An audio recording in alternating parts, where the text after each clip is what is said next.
Itong si Kong Kiko, minsan hindi, parang magsasalita siya ng ganon, and then later on, babawiin niya, tsaka kinakausap namin siya, actually nung start pa na, huwag kang nyaw ng nyaw pag umiikot. Kasi, I mean, there are a lot of serious meetings.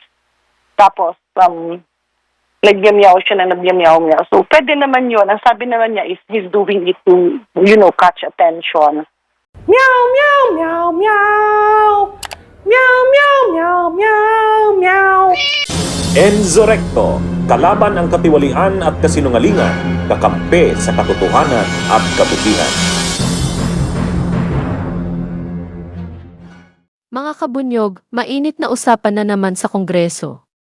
Banat ng isang kongresista sa batang mambabatas na si Kiko Barzaga, huwag kang miyao ng miyao, kung maaalala po natin. Nag-file ng ethics complaint laban kay Barzaga dahil sa hindi magandang asal na hindi raw nararapat ugaliin ng isang kongresista.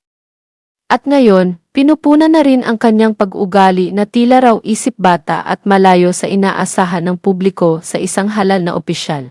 Kaya mga kabunyog, heto at panoorin muna natin ang naging balita bago natin pakinggan mismo ang isang kongresista sa kanyang matinding puna laban kay Kiko Barzaga.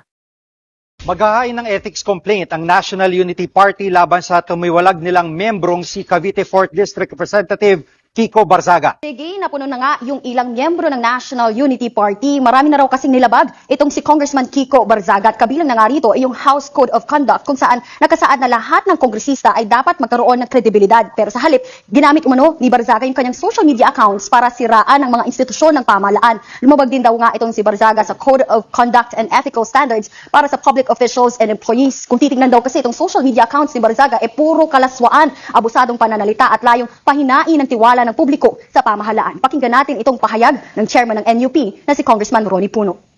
Lalagyan niya ng pera yung di ba? I know he is not well.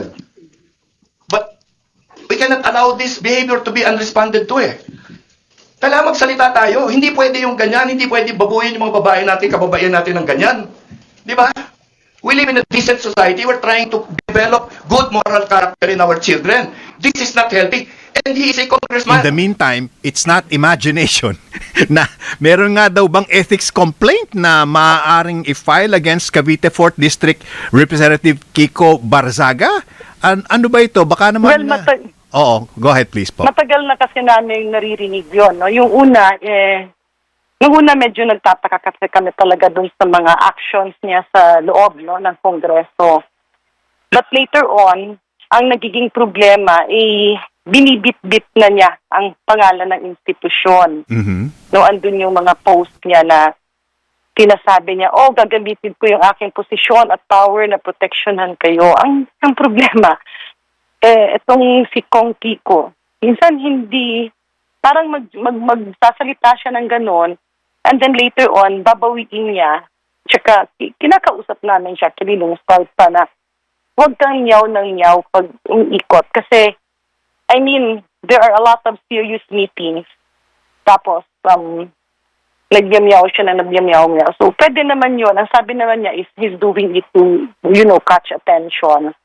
Kaya lang, may limit dapat, no? So, kagaya nung nag-viral kahapon, yung iba kasi hindi pa ganun kaalam na magugulat ka. Well, nung simula ng umaga, ikot siya na parang, meet the new speaker. So sabi ko na, and then he was actually, yung pinost niya yata, tapos his third song. Prior to that kasi, kumakanta siya sa akin, parang, there were songs sa Les Miserables, tapos sabi ko niya sa kanya, Kong, naman, parang, we can, naiintindihan natin, lahat tayo galit, no, dun sa mga ghost projects, sa standard projects. And we were coaching him, the way to do it is, kunyari, may mga investigasyon, then we present documents, and then kung sino yung mananagot. Pero, ang nasa isip niya kasi napaulit-ulit, sabi niya, there's a revolution in our country. A revolution in our country. So, he was telling him, walang ganon. So, sabi ko sa kanya, tama yun, may protesta tayo, yung mga hinaing natin, lahat ilabas yun. However, there's a proper way to do it. hindi mo pwedeng sabihin na, doon tayo sa labas, magkagulo tayo. Kasi pag magkagulo tayo, sabi ko, that will pull down our country to a poor economic level. And in that aspect, mahirap, no? Kasi yung mga mahihirap, lalong maghihirap. Yung mga middle class, maghihirap. At yung mga taypan lang at talagang mayayaman ang mananatili sa ganong gera. The problem is, he seems to be believing dun sa mga minsan pag, alam mo yon, yung mag-feed ng words sa kanya na, ikaw na pala yung speaker. Okay. And then he believes it immediately. Sabi ko, may proseso yan. Ala. Mag-e-election tayo. Kaya, tinabihan ko na siya. And then, meron kasi siyang bagong book na nabili. Sabi ko, ang mahal naman yan kasi 10,000. But then he was explaining to me, kasi ano siya, parang nilagyan ng pangalan niya na Kong Miao. Oo. So parang, sabi niya kasi yung cover page. So, akala nga na alam mo yon, parang he was, hindi mo, parang ako bilang isang nanay, bilang isang doktor, medyo minsan naaawa ako, no?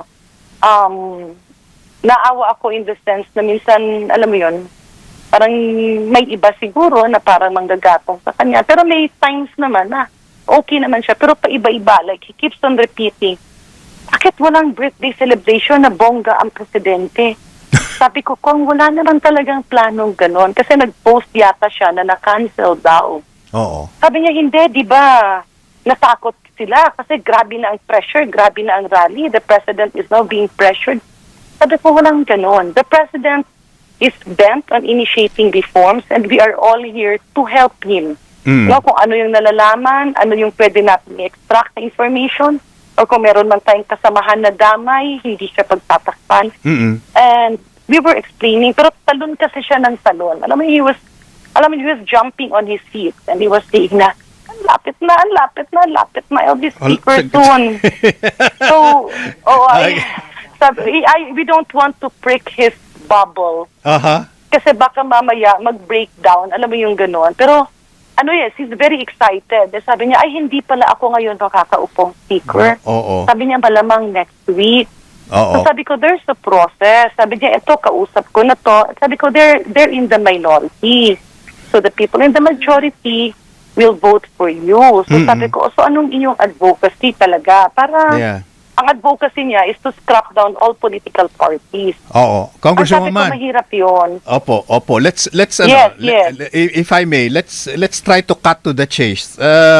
Si Congressman Kiko Barzaga is only 27 years old, correct? Number one. Number two, first term niya sa Congress. He's a member of Gen Z. But I'm not saying na, can we ascribe all this strange behavior to his being young? I don't think so because ever since we hear it from his parents na nagkakaroon sila ng mga problema, no? He was having problems before, so we hear it from his parents. Kaya lang, first time namin na talagang nakakahalubilo siya.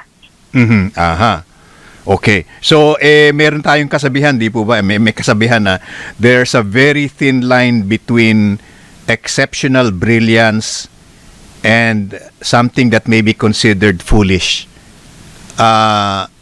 Hindi naman siya exceptional brilliant. Kasi, hindi naman exceptional brilliant. Like, he looks at opportunities as something that can be an opportunity for his wants or his ambitions or his career. Parang ganun.